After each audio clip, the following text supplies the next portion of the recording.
Oxygène Radio. Anjou Hit and Score. Comment tu te sens, comment vous vous sentez à la veille de ce grand rendez-vous? Pas mal. On se sent bien. Beaucoup de bonne humeur dans les séances qui ont succédé au match du Havre. Donc c'est plutôt une bonne chose. Après, pour le reste, c'est pas ce qu'on a fait au cours de ces séances en termes de travail athlétique qui va me donner une orientation sur la forme des joueurs. Mais en tout cas, sur le plan mental, la forme est très bonne. Vous sentez une forme de tension inhérente à ce match-là monter? Quelque chose qui est en train d'inhabituel, qui est quand même en train de s'emparer de vous là avant la possibilité d'aller au Stade de France quand même? Paradoxalement, pas encore. Si ce n'est aujourd'hui.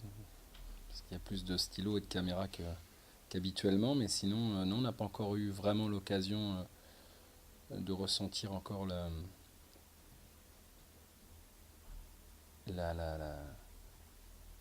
le match qui est un peu exceptionnel. On n'a pas encore ressenti ça, mais bon, je suis persuadé que dès que les joueurs vont arriver, ils vont prendre conscience. Ça se trouve, ils ont quand même pris conscience, mais il n'y a pas d'éléments extérieurs encore qui ont fait que les joueurs se rendent compte, de par l'environnement, de la rareté de ce match. Est-ce qu'il faut penser à ce qui vous attend, à ce que vous pouvez gagner, ou vaut mieux ne pas trop y penser pour se concentrer vraiment sur le match en lui-même? C'est quoi la méthode? Je ne sais pas s'il y en a une, mais en tout cas, nous, ce qu'on va choisir, c'est se concentrer sur le jeu, sur notre jeu, évidemment aussi un peu sur celui des Rennais, parce qu'on n'a pas la prétention uniquement par notre jeu de pouvoir les battre. Il va falloir aussi évidemment penser à ce qu'ils peuvent nous causer comme misère, mais non, l'essentiel c'est d'abord de se concentrer là-dessus, et puis on sait très bien, les enjeux on les connaît, mais c'est pas en parlant et en les répétant et en les rabâchant que ça va les faire courir plus vite, je pense pas. Le fait que le club ait déjà connu ça il y a 3 ans, est-ce que c'est une chance dans la préparation de ce match? Je sais pas, parce qu'il en reste que très peu, hein. Alors oui, le club a déjà vécu ça il y a 3 ans. Pour moi, d'abord c'était un autre contexte, je l'ai déjà expliqué, parce que c'était chez nous et là ce sera à l'extérieur. Ce qui fait que de jouer à l'extérieur et à Rennes notamment, je considère que ça diminue encore plus nos chances au départ avant le match. Donc ça enlève un peu de pression, parce que quand on est chez soi, on a toujours l'impression que ça va être plus facile, ou en tout cas que ça va rendre les choses pas forcément plus faciles, mais en tout cas ça augmente les chances de qualification, alors qu'il en est rien, parce que hormis l'apport du public, le terrain reste de la même dimension et qu'il n'y a pas grand-chose qui change, si ce n'est l'environnement.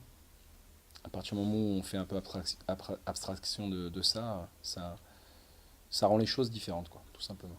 Depuis quelques années, Rennes s'est fait une spécialité de souvent rater la dernière marche. Est-ce que vous allez vous appuyer sur ça, sur que les amis sur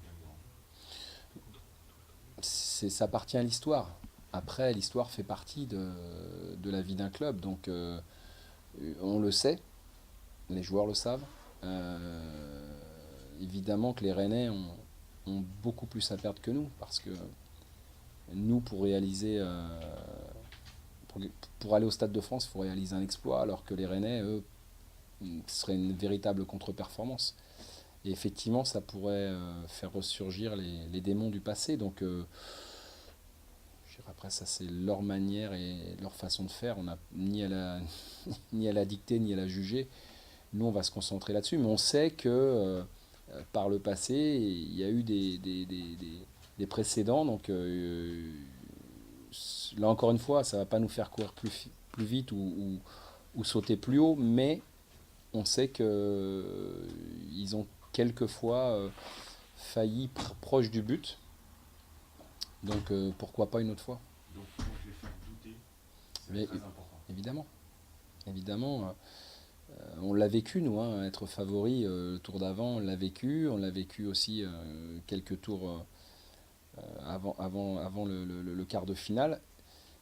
Plus le temps passe et plus la pression est sur l'équipe qui est favorite, parce que ça traîne, ça dure et on n'aime pas ça. Donc il est bien évident que plus le temps va passer dans ce match-là, et et plus il risque d'avoir la pression. Quels sont les autres éléments qui te font dire que l'exploit est possible? Les autres forces de ton équipe aujourd'hui, après le match de vendredi, qui te disent je sens qu'il peut se passer quelque chose. Avant de parler des forces de mon équipe, c'est déjà la compétition qui veut ça. Parce que voilà, cette compétition est friande de surprises. Et donc la première des choses, c'est nous y croire. C'est pas aller faire un match, une demi-finale pour dire bon, on a participé, c'est déjà bien. Non, non.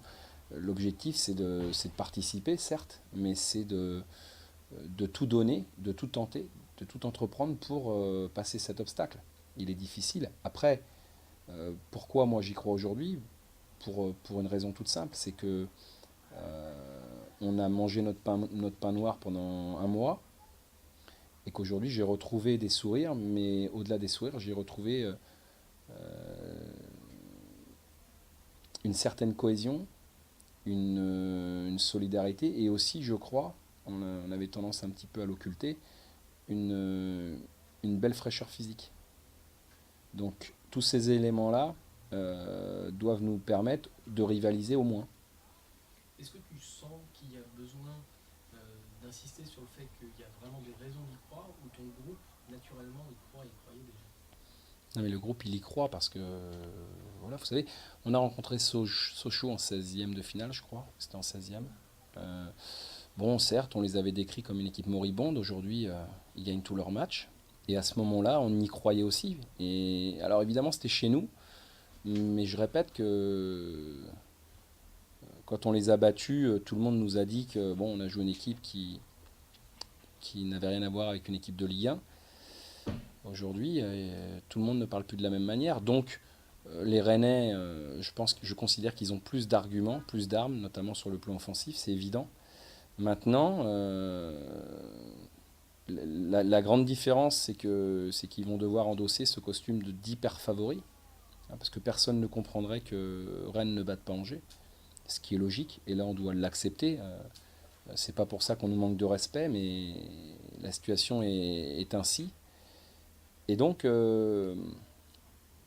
c'est une situation qui nous va bien. Donc ça aussi, je pense que peut-être que ces derniers temps, on n'a pas su gérer ce statut, et que de redevenir un outsider, ça nous va bien. Et demain, on n'est pas un outsider, on est un challenger.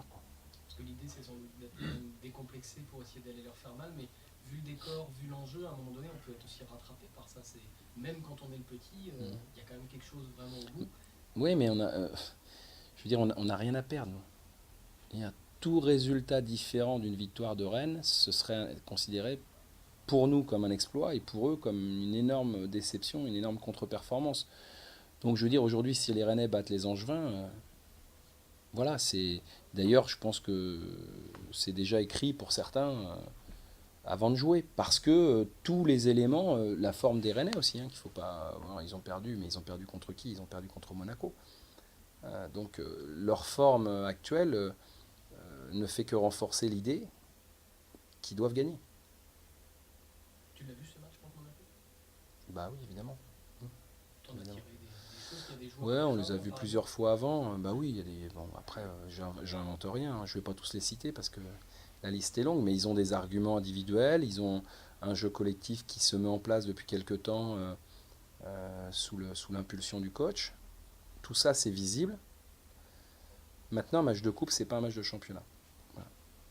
On va dire, on va rejouer 20 fois le match, 19 fois on va gagner. Bah oui, mais la seule fois où où il faut être présent, il faudra qu'on soit présent. Et c'est demain.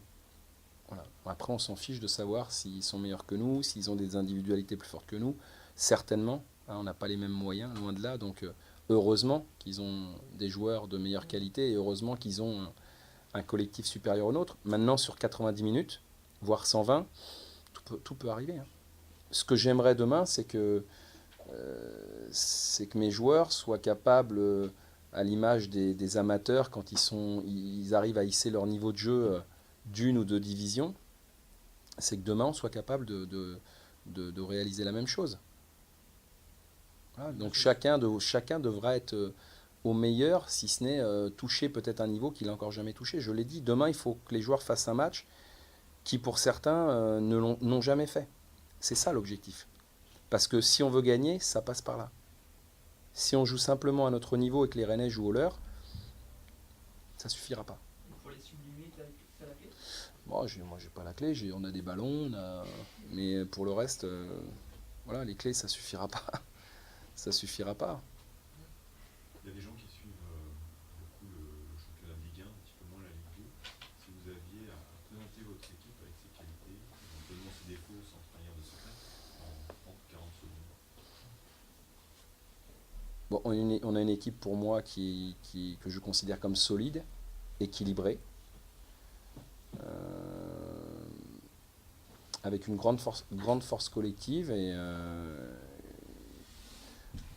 avec une manière d'évoluer qui est globalement constante, même si on a eu des trous, avec une énorme solidarité, grand sens du sacrifice collectif, avec quelques individualités, même si cette année elles sont moins brillantes que l'année dernière, je parle en termes de stats, mais ça donne un ensemble pour moi cohérent et solide.